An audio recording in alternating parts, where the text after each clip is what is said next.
Hello, friends. Welcome to SideQuest, the show between shows where we do other things badly rather than play D&D. With us tonight are myself, Robert Bevan. Joining me are Rick Walteri, Joseph Brassey, Hi. Steve Wetherill. Hello. Our special guest, Chris Prynoski. Hey. Welcome, Chris. What's up, guys?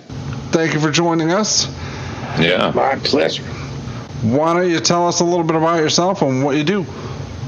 Oh, man. Well, my job is making cartoons, and what I like to do for fun is pretty much just playing D&D. That's perfect. I'm simple. I thought about introducing you as an animator, but make cartoons sounds so much better. Yeah. That's the classy way to talk about it. Yeah. In the industry terms, that's the technical term. So you essentially do what we do, except much cooler. I don't know about that. No, I'll be the first. I'll be the first to say, it's like writing books is really cool. Don't get me wrong, but putting that into like a visual medium, that's a fuck ton cooler. Yeah, it is. Well, you've got an animation studio. Do you strictly do animation, or do you handle stories as well, or what? Yeah. It depends on the gig. We'll make any kind of cartoon. We primarily do TV shows, right? And we're known more for the adult shows. So my studio's name is Titmouse. We started doing shows for Adult Swim. Now we do them for everybody. We just like kind of got into a longer term thing with Netflix. We're going to make a bunch of cartoons for them. Like cartoons we make include Venture Brothers. Big Mouth is a big one on Netflix. Oh, you do Big Mouth? Yeah. All right, right. cool. Metalocalypse is one we made. Black Dynamite, Super Jail, Ball Masters, 9009 on Adult Swim is coming out in this month. Season 2, if this goes up in February. I was looking at your website. Did you guys did Son of Zorn too? We did Son of Zorn. So sometimes we do multimedia stuff. We're doing a show on Fox now called Bless the Hearts, which is like kind of King of the Hill-esque. Bunch of cartoons we make, and we'll do like video game stuff and commercials and things like that too. But the TV shows, I think, are the ones that people know about the most. And like Venture Brothers is ongoing. I can't tell you when the next season is going to come out because I don't even know. All right, I thought that was finished. Good news. Well, who can know? Maybe who knows what's going to happen. So I'm curious. With regards to like your animation projects, are you animating by hand, doing it via computer generated via some programming? Because my middle son, he's looking into going into animation. I know he started playing around with a bunch of animation software, which, just for the record, is expensive as fuck. Yeah. It's kind of like a combo. Now, for TV cartoons, it's mostly like what you would call hand-drawn animation, but in air quotes, because you're drawing on like computer screens. They're kind of like, you ever see Pee-wee's Playhouse? You ever see that show, Pee-wee's Playhouse? Remember Magic Screen? Mm-hmm. Right.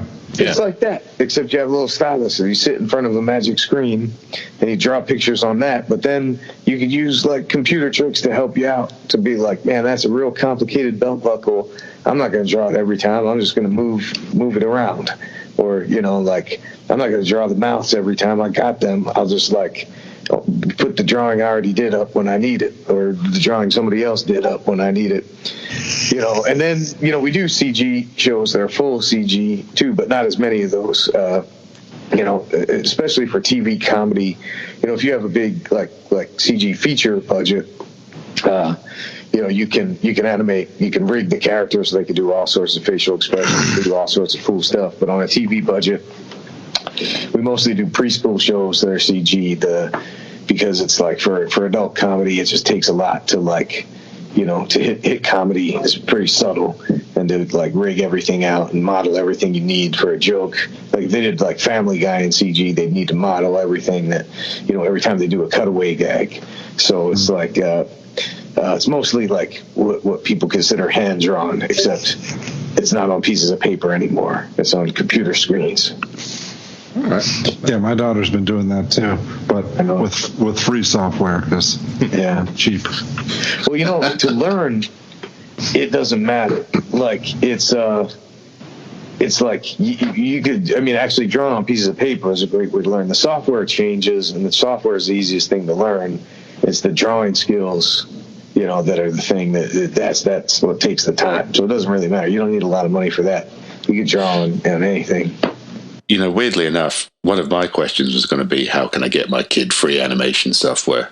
Yeah. So, it's nice to see we're all joined up on this. PirateBay.org. Go down to the recycling center and, grab a bunch of scrap paper that's been discarded, and there you go. There you go. Animation software. Good enough for my granddaddy. You see that hobo using the newspaper as a blanket? That's your canvas right there. Yeah, exactly. Don't draw on hobos. Yeah, just put that out there as an aside, Bevy. You never know who's listening. I think that would be great. It's like, so how'd you get your start drawing on hobos? Yeah. Oh, dear God. Also, how you got your finish. But Yeah. When the cops finally caught me, that's when I decided to buy a tablet. Yeah.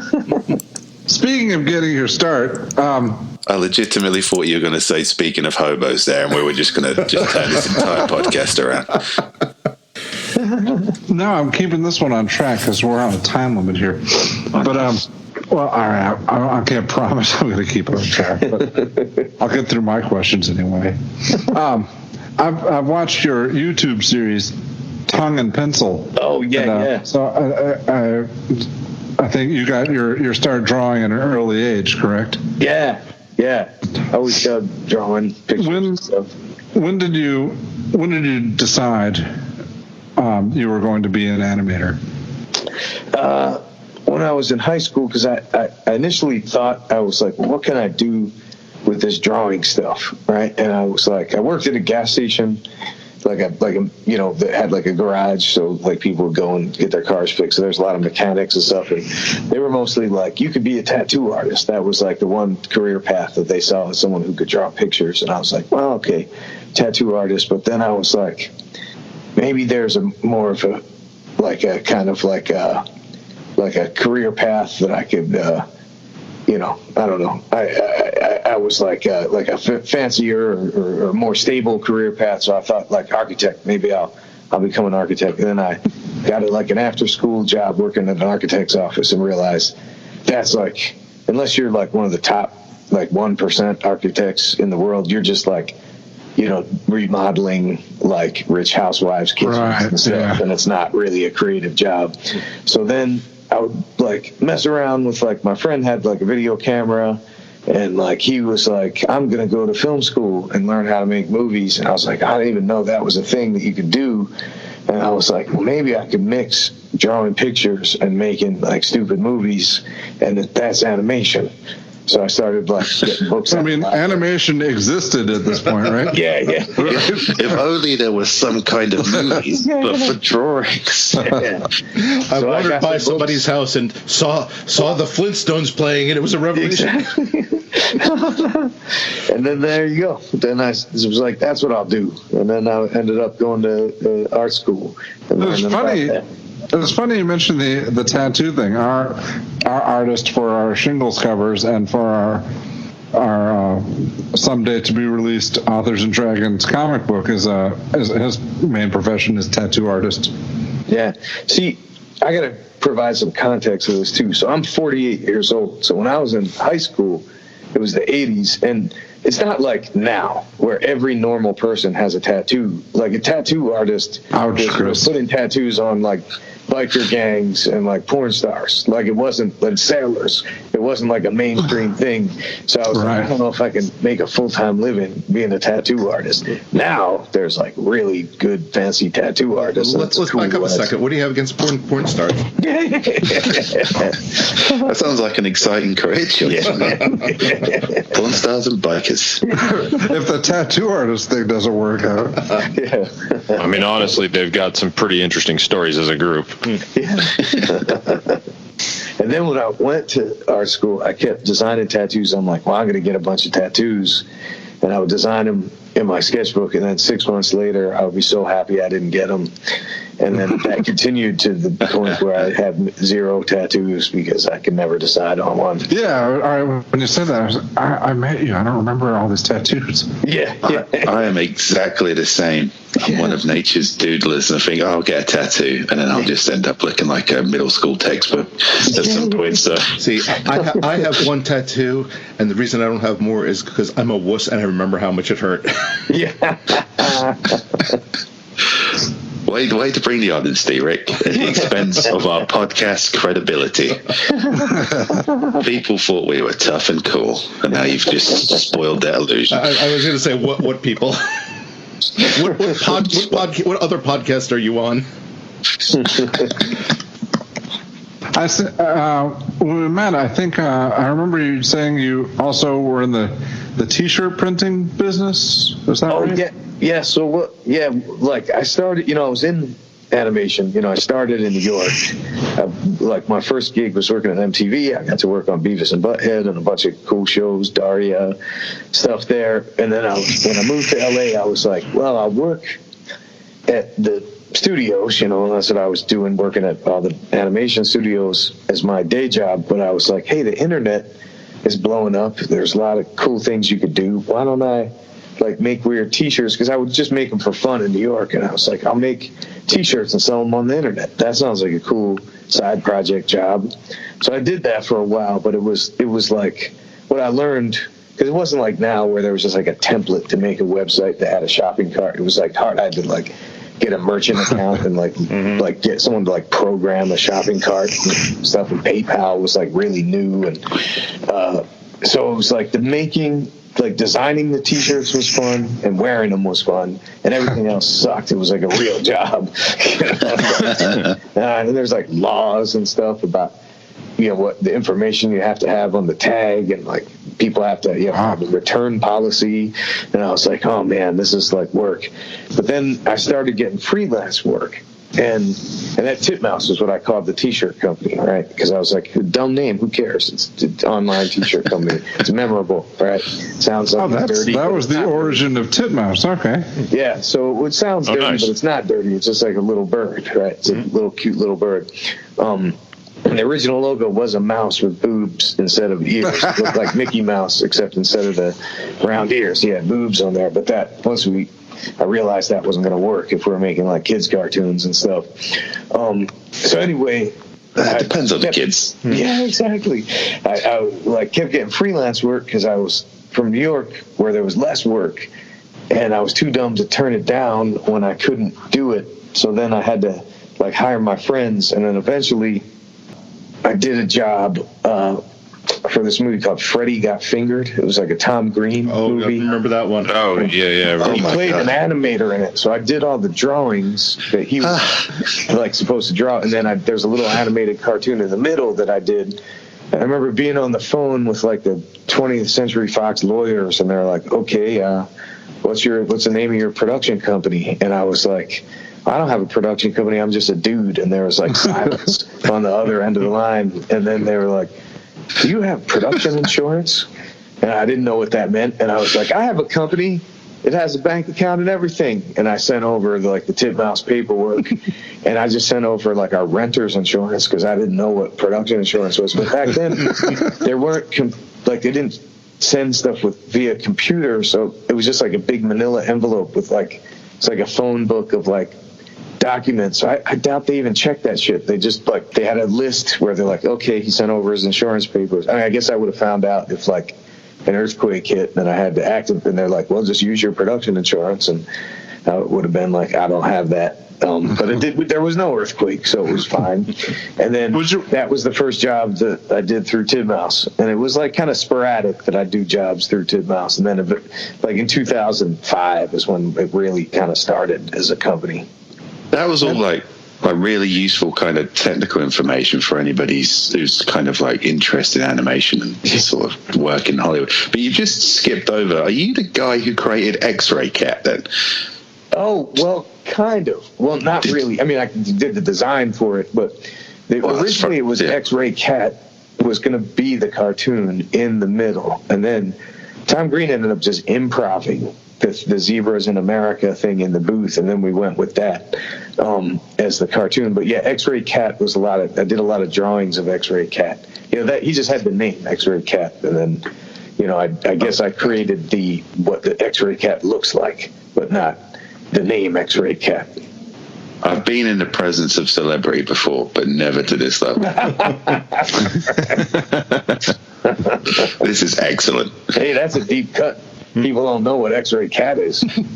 People need to get cultured, man. That's the problem with the kids today. Not enough culture. It's the finest movie you will ever watch, where Tom Green jacks off a horse.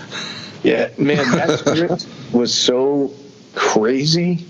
I wish they made the script that I read first, because it was insane. The format of it was insane, and I think the studio must have just realized we have to make this into something like an actual movie. But it really was initially like a fuck you to the format. Oh, is this a fuck you kind of podcast? No, this is absolutely a fuck you podcast. Right on. Oh, yeah, you get bonus points if you say Mark afterwards. So that was like kind of like a fuck you to the studio, the script. And actually, Tom Green told me, when we were doing it, because the script was about kind of this guy who wanted to be an animator, and had a shitty idea, and he goes and pitches it to the studio, and they give him like $1 million, and he wastes all their money and just uses it like not to make what he said he was going to make. And he's like, they don't know, this whole movie is a prank on them. The premise of the movie is what I'm doing to them. I'm just basically taking their money. I'm going to deliver something that's like unwatchable as a movie. It's like a prankster. But then it eventually took the shape of a movie. But what I loved about the original script was like it ended with a false ending, a happy ending, and like they rolled the entire credits, and they said they put like the little like motion picture association thing, and had like 30 seconds of black, and then there was like 30 more minutes of a batshit insane movie that like had little to do with the rest of the movie. I'm like, that's so great, because he was like, I literally want everybody to leave, and there wasn't like people blogging about movies so much that it was like, I guess Ain't It Cool News was probably the only thing going on, so it wasn't like anybody would know, so it was like it really would have been effective as a prank. But I think the studio probably shut that down. I don't know, I wasn't in on those meetings. God, I remember when Ain't It Cool was the only real source of news on on that shit. What is Harry Knowles even doing these days? Who knows, man? I haven't heard of him or heard anything about him in a while. Yeah. Best not to look into it. That might get depressing. Yeah. I was gonna say, with this movie, it sounds like some producer somewhere sobered up from his cocaine just long enough to be like, the fuck. Yeah. Actually, I watched a retrospective on Freddie Got Fingered with Red Letter Media, who were kind of like, this movie might be genius. Yeah. Oh, nice. I might have to go back and watch it. I haven't watched it since I was a stoned teenager, which I think is probably optimum Tom Green watching. We should probably do that as an At the Movies. Yeah. I think we could do, Need to get X-Ray Cat back out there, man. Yeah, there you go. And I saw Tom Green at a gas station maybe 6 months ago. I looked at him, and I don't think he recognized me, and he gave me that weird look where he's like, oh man, is this going to be some weird fan coming up and bothering me? So I just left him alone. I didn't go. Tom Green must get bothered by the weirdest people. Oh, sure. God, I can only imagine. Man, you should have approached Tom Green. I'm sure he would have been relieved that you weren't a weirdo. Yeah. I mean, it happens fast. You're putting. Yeah. Is that Tom Green? I think it is. Oh, it is him. Oh, he looked at me weird. Now he's getting in his car. And What is he even doing these days? Like, I haven't heard anything from him. I think he has a show on the internet, right? Doesn't he? Didn't he? Because he came from public access, which was right, yeah. the YouTube before there was YouTube. And now he's back, I think, doing a similar thing, but with the internet. Huh. I think, yeah. YouTube before there was YouTube. Yeah. He was on The Tonight Show for a while. He pops up here and there. Yes. I mean, say what you like about Tom Green, because he was world-beatingly big for about, 2 years? Yeah. And he used all that fame and power just to make fun of everybody who put him in that position, which I think is commendable. No, I remember when we were making that movie, he was with Drew Barrymore. And my wife was super stoked because she got to hang out with Drew Barrymore. She was like, I get to hang out with Drew Barrymore. And we did it a couple of times, and then that didn't last. But nothing's forever, I'm definitely, one thing I'm going to take away from this podcast, sorry Chris, definitely going to look at all this interesting stuff you've come up with, but I am going to actually check in and see how Tom Green's doing. Yeah, there you go. I think I will too. So what happened in 2005? You said that's when things started to take off. Well, that's when we got like a building, and that's when we started our first series, which was Metalocalypse, which we did for Adult Swim.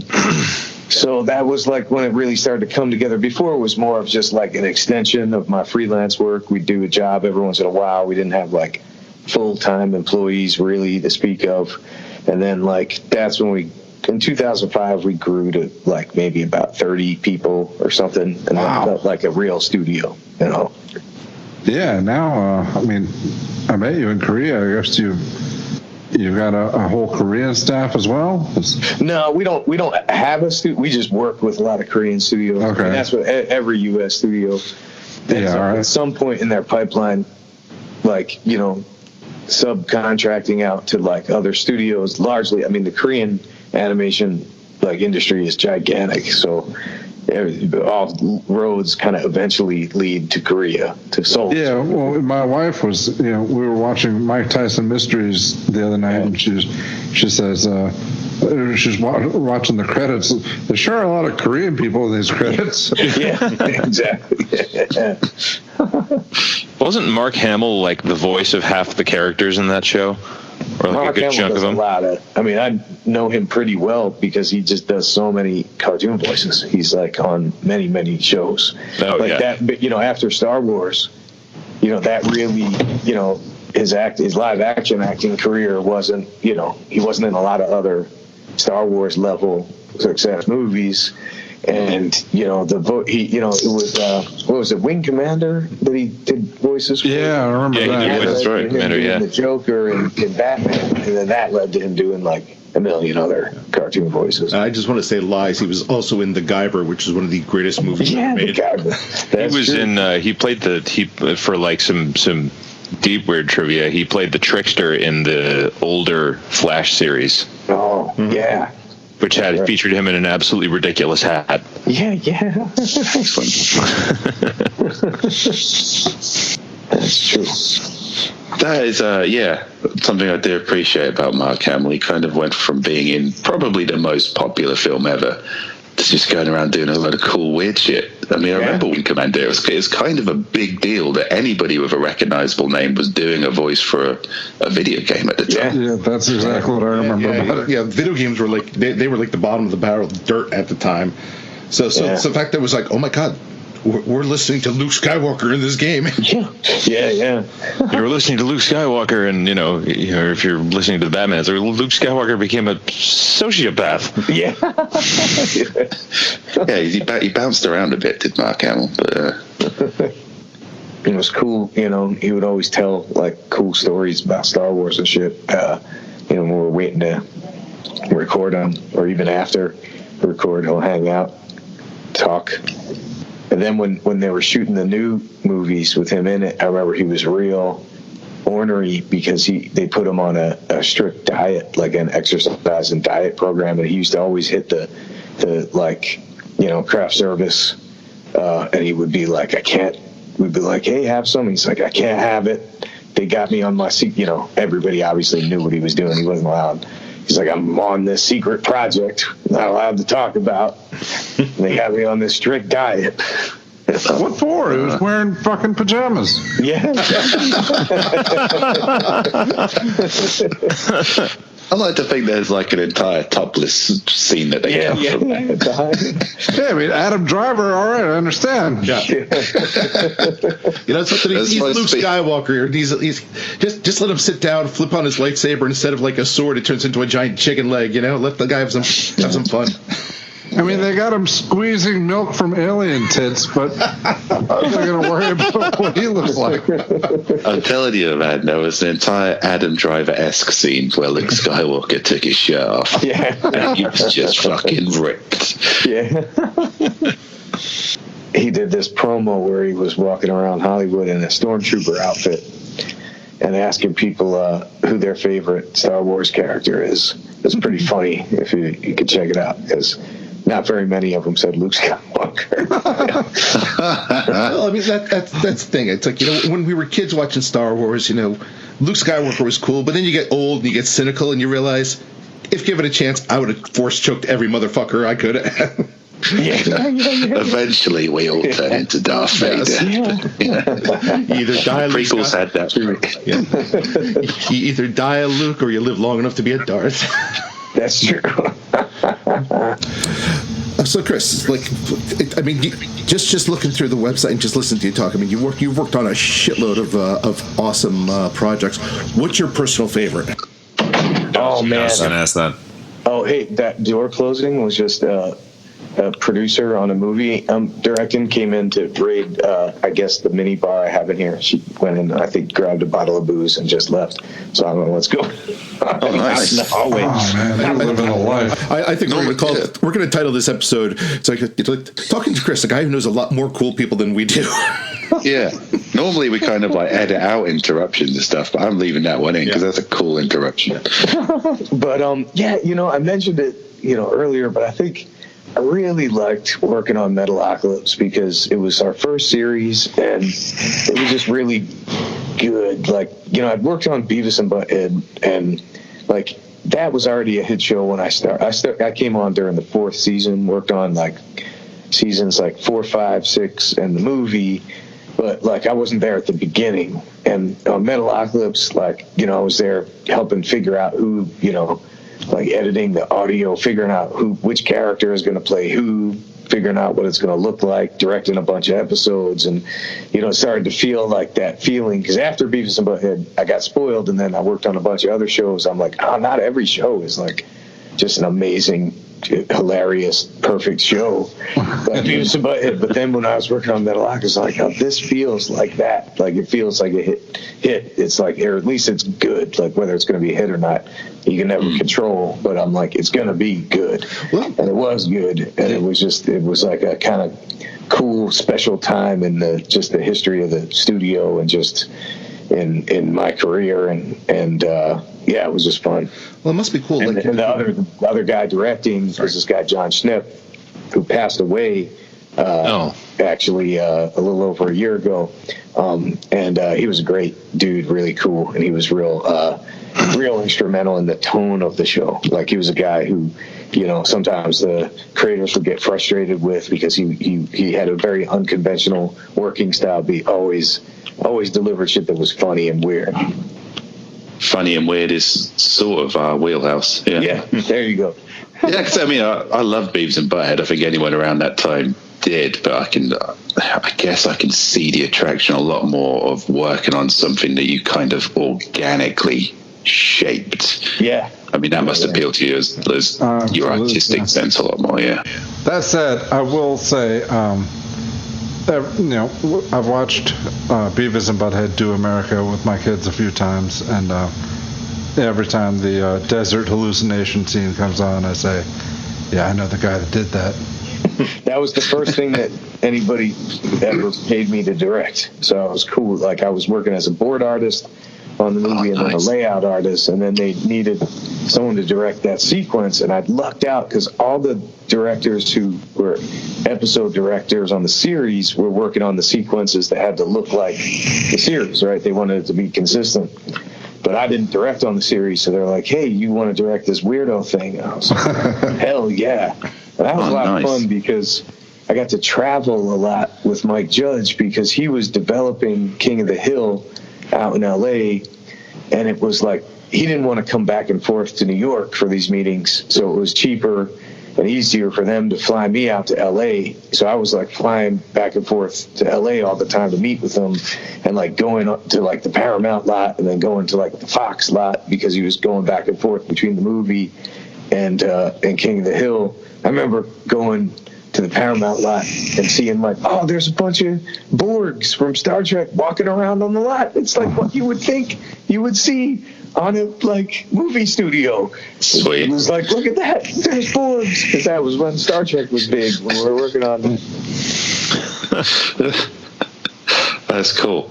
That's a hell of a debut as well. It's like, for your first direct, just have this little trip out scene that everybody remembers as the best part of the movie. Yeah, it was good. I got to hand it to the director, you know, the kind of, I mean, Mike was the director, but the kind of more on the ground practical director, the animation director, Yvette Kaplan, she was like, you know, they decided to cut that sequence. Was originally like almost 3 minutes long, because it was meant to, like, in the script it was like, and then we're going to pay homage to the show where the movie kind of stops and they essentially watch a music video in the middle of this movie, you know, and it had a lot more of them commenting on it, but it really did kind of stop the movie in its tracks in the middle of the movie. So they cut it down to 45 seconds, which I think was great for my career, because then it was like, this kid directed the best sequence in the movie instead of like, he directed the longest boring sequence in the movie. This guy ruined the movie. Oh, wow, excellent. Yeah, bringing it back to Metalocalypse, one of the things that I always admired about that show is how you guys did so much with this relatively simple concept, built a fucking sitcom about a metal band. Yeah. You know, that was an interesting show to launch, because when the show was announced, there was a real big backlash from the metal community because they thought it was going to be a show making fun of like metalheads and stuff. Mm-hmm.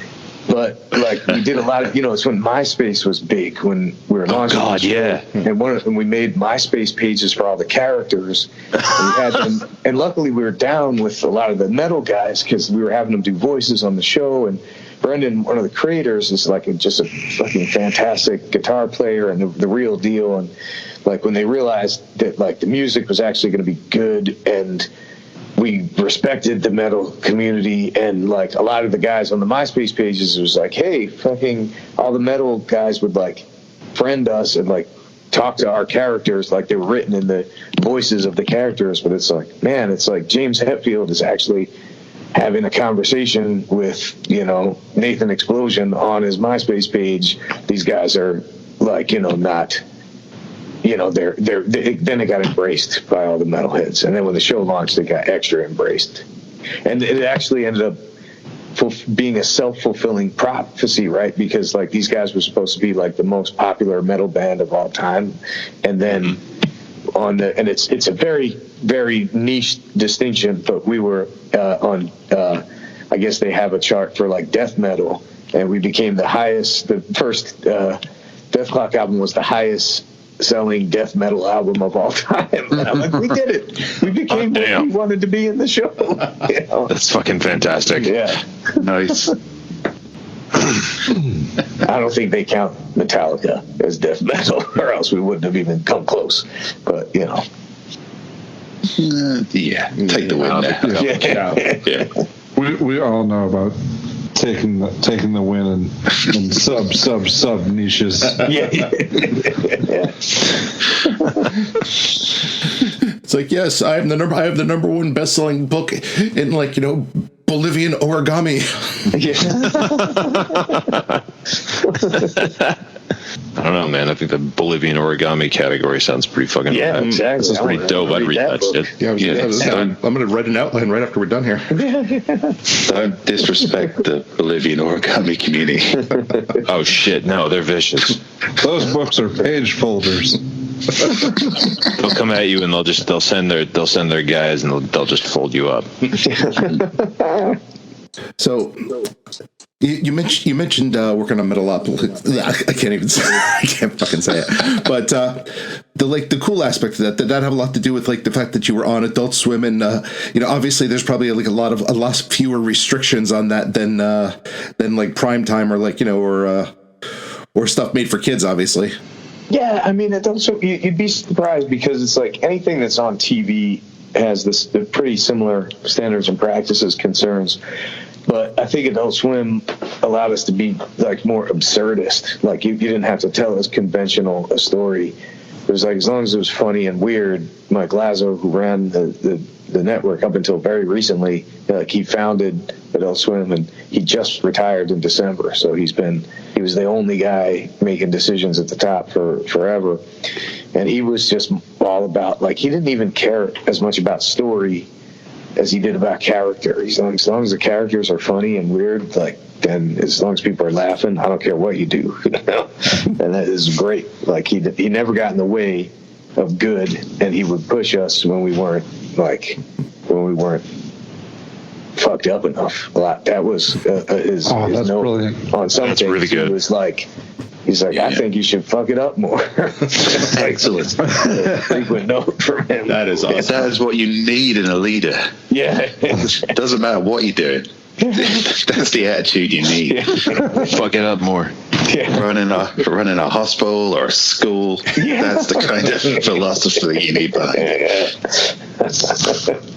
How much? But I'll tell you, the one that's crazy is Netflix. Like, because there really isn't, like, with Big Mouth, we've been able to push it really, really far.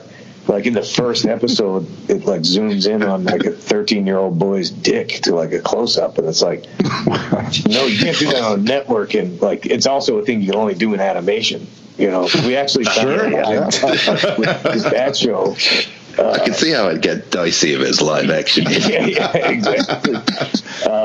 And I remember the first time we got, this was a note. I wasn't actually in this meeting, but I'm gonna tell the anecdote because I know the people who are in the meeting. And we got a note on the first time they felt like we went too far. There was like a close up of a glass thermometer being inserted into like the pee hole of a the character's ding dong, and they were like, man, it's just like a little too disturbing. Can it be like a wide shot instead of a close up? Putting a thermometer in somebody's dick, and we're like, okay, now we know what Now we know what the line is. Yeah. So you can do that. Just not too much. What season was that in? Because I didn't see that.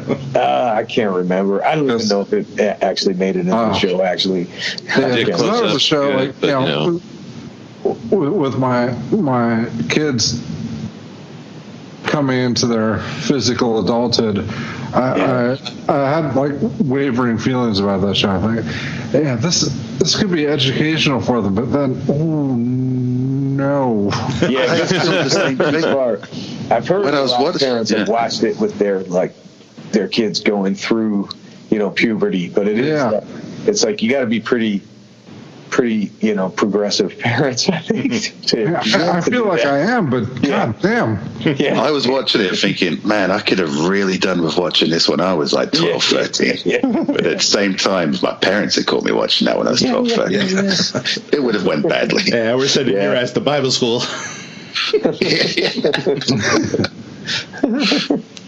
They walk in just as they're inserting the glass thermometer into the penis. We're making a bunch more of them. Excellent. Nice. You'll be able to see a lot more. We're working on the 5th season right now. My God, that's gone quickly. Yeah. Damn, time flies though. That's also a testament from Netflix. We don't like anything to go past 3 seasons, Yeah. That's a good point. Yeah.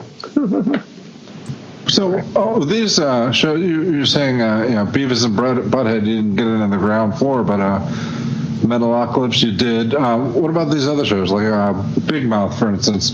Yeah, Big Mouth. How much started in the studio? We have the writer's room all the way through the. All right, so you're involved in the creative process then. Yeah, I mean, nowadays my job is not so much that. Like, I only pick like one. Like, I'm directing this one movie right now. I can't like be on the ground on every show that we make. Sure. I'm involved, to a certain degree, but the studio. Most of the shows we do the writer's room, and we do we do it all the way through. Some of the jobs that we do, we'll just do the animation. Like, sometimes if we get a commercial, like the agency will do the creative, and we'll just do a video game cutscene, we'll just do the animation. Or like we have a studio, we have a couple locations. We have one in Vancouver, and that one is primarily, we do some pre-production, but that's mostly like animation production. So that's mostly like animator. So some of it we ship our pre-production up there to get animated, or sometimes we'll take pre-production from other studios and just do the animation part there. Oh, nice. Yeah, that is cool. Yeah, it takes a lot of people to make the cartoons. I just love that just kind of that just started as like a T-shirt thing, and now it's just this huge, like this is the real American dream here. Yeah. Yeah, you go from like making dumb jokes as a single image on a T-shirt to like 22-minute long jokes drawn for a TV set. How about step one? Yeah. Keep your head up, man. It's doable. I've also think like the transition from, I guess, being able to work on really cool stuff to being able to shape that cool stuff. Yeah. I think that's kind of, I guess, the dream for a lot of artsy types. Yeah, actually, one of my favorite shows that we're working on now is this show called Tig Tone. I don't know if you've seen that, but based on the, Robert, at least based on your books, I bet you'd really dig it, because it's just like... Where is this? It's on Adult Swim. The first season has been released. The second season we're working on now, but it's like... He's basically like a murder hobo that goes through like... It's kind of like a D&D-esque, but also like kind of... like video game RPG kind of adjacent world. It's just like a weird like kind of fantasy world, and the main character's name is Tig Tone. I don't think there's any meaning behind that name, but it's I think you'll like it. Murder hobo. Pretty bizarre. Yeah, I was gonna say you sold me at Murder Hobo. Yeah. Yeah, his only goal, he just wants a quest each time, and he just like murders his way through the quest. Nice. I like pragmatism in my Yes. Chris, you play D&D. Yeah. What's your character class of choice? Man, it changes from game to game, and I've been playing a lot of different systems now. Like, I've got a regular 5e game has now switched over to a Zweihander. Have you played that system? I'm familiar with it. I haven't played it. Yeah, super brutal. Like, somebody dies like frequently. Like, player characters die a lot in that one. And that one, man, that one's got like 1 million classes. I think I'm playing a bounty hunter in that one. If I'm playing quick games, like, I'll generally just play like a fighter or barbarian or something where I don't have to think about like spellcasting rules and whatnot, especially if it's new game systems. But then, I think that's mainly what I play, or just like brutal, dumb guys. They're fun. Oh yeah, I'm a rogue for similar reasons. Yeah, exactly. Yeah. Sometimes I'll play like a spellcaster or something to mix it up, or play a cleric, and then you could be everybody's best friend. or play a paladin, be everybody's worst friend. Yeah, exactly. And paladins never work in our campaigns because we always try to start out good-ish, and then we always devolve into like, you're essentially playing an evil party now. It's like, what do you mean? Yeah. It's Rick solved that problem. Rick chopped never off that never guy's tried arms to be and legs good. and tortured him to get the information that you needed. It's like, yeah, but he was trying to kill us first. All right, so I gotta ask, what's the most fucked up thing that's happened at the table for you? Well, yeah, there was. I mean, that's kind of the thing. We were playing. We were playing first edition, the Temple of Elemental Evil. If you know that one. Yeah, I'm familiar. Yeah, and there were the followers of this deity called Zugtwa or Zugmoy, something like that, and the character, they attacked us and we subdued one of them, and he was just a zealot for this deity. We're trying to get information from him, so we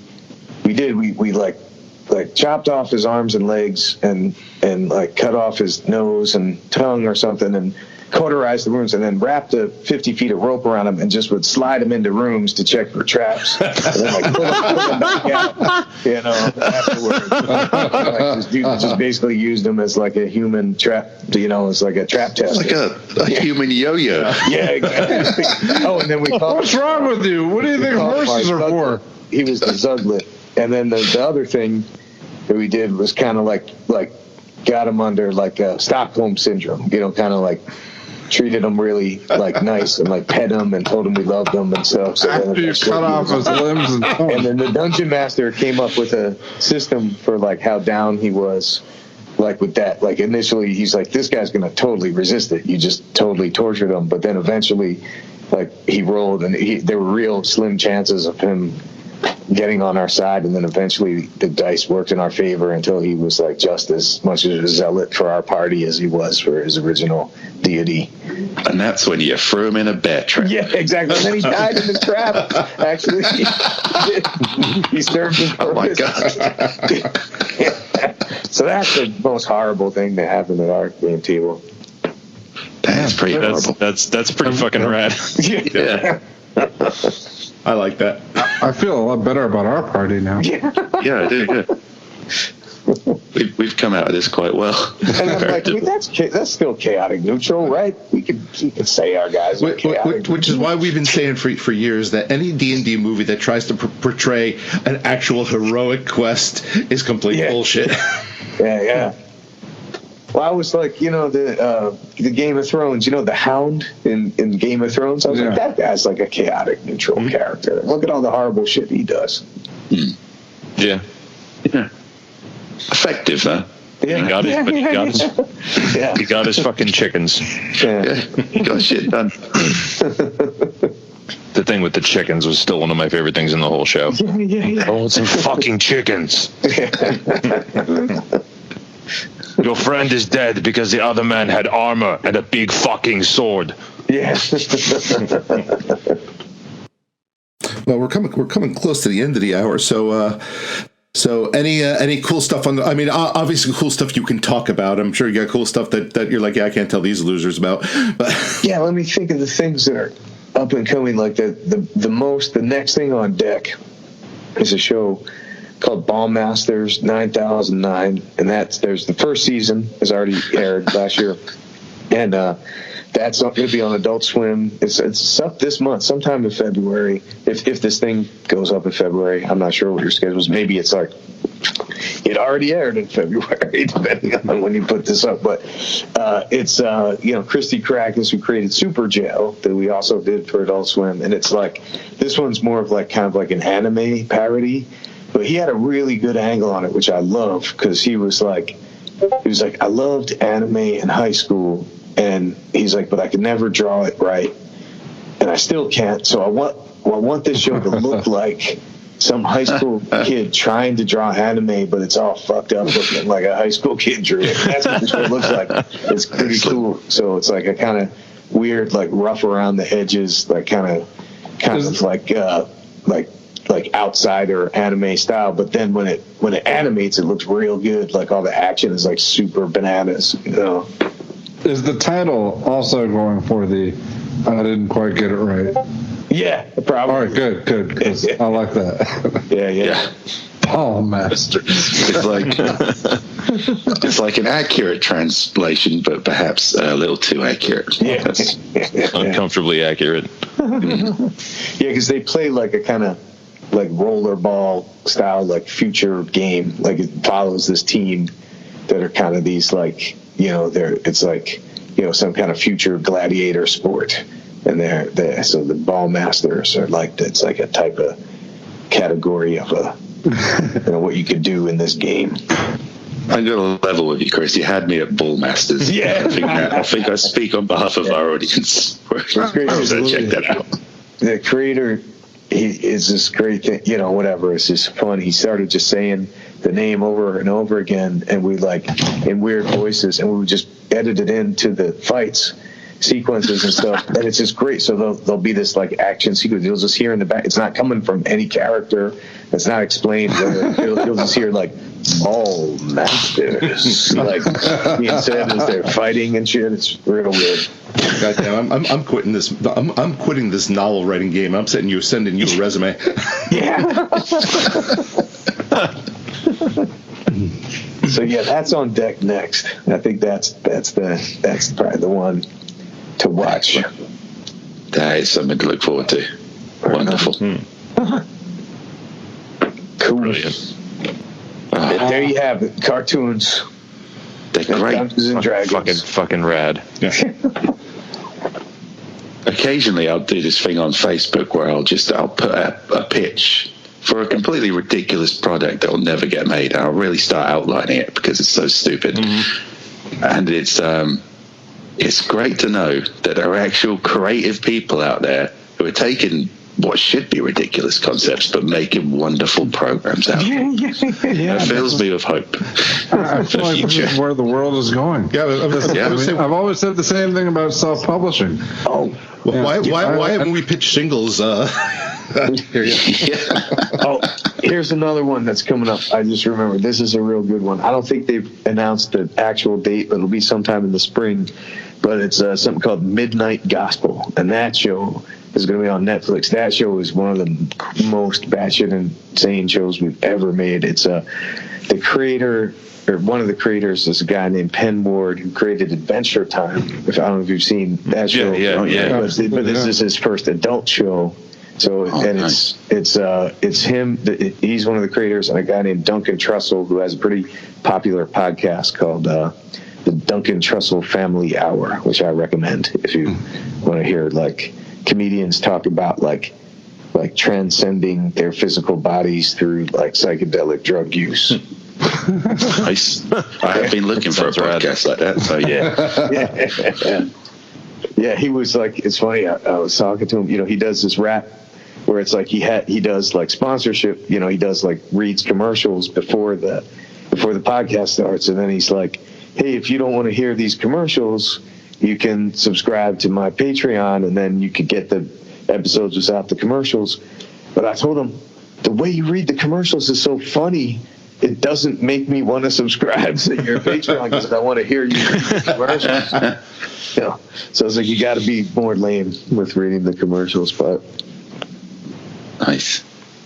Awesome.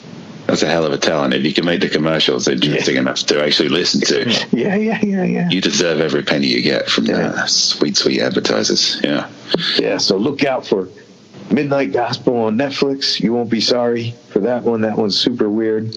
You want to know the premise of that one? Sure. Yeah. This has been announced, so I'm not telling secrets. But it's like this guy named Clancy lives in this area of the universe called the Chromatic Ribbon, and he is a simulation farmer. Where the premise is if you have a simulator, you like kind of stick a probe in it and pull out stuff and go sell it at the farmer's market. But his is malfunctioning, and he has to go inside, and every episode is like a different apocalypse in a simulator that he has to try and figure out what's going wrong with it. That sounds Nice. dope as shit. Yeah. Yeah. That's a hell of a jumping off point. Yeah. Holy shit. I'm on Netflix a lot. I'll definitely keep an eye out for that. I've come away from this with a lot of strong recommends. Yeah. Absolutely. Yeah, my free time is spoken for, I think, for the next month or so. That's good. Nice. And I mean, I don't want to disparage our other guests because we've had some awesome guests on, but I think you've set a new high water mark here. Yeah. A high water mark on a show that typically sets very low water marks. For a bit of context, I've got a plane to catch in about 2 hours, and I was going to skip this podcast to actually go to sleep so I don't die in a car crash on the way there. But I'm glad I didn't. Nice. So, Well, It's worth dying in a car crash. If anything happens to Steve, it's like he died doing what he loved. yeah. Listen to interesting people talking about weird ass cartoons. It's the fucking dream life, man. It's nothing quite like it. Chris, do you have anything to plug? Or? Man, I think I did it. Yeah, I think you did. Ball Masters and Midnight Gospel. Those are my plugs. Ball Masters is Adult Swim, and Midnight Gospel is Netflix. All right. Well, thank you so much for coming on. Yeah. Awesome. Thanks for having me. This was great. Yeah. All right. Yeah, this is a blast. Yeah, this was an awesome one. I don't even remember. Do we usually close these things or? Yeah, do you have a sign off? Yeah, we usually have a sign off. Yeah, because usually Thank you for listening to SideQuest. There you go. Bye. Bye. Bye. We're really glad you landed that complicated sign off there, Bob.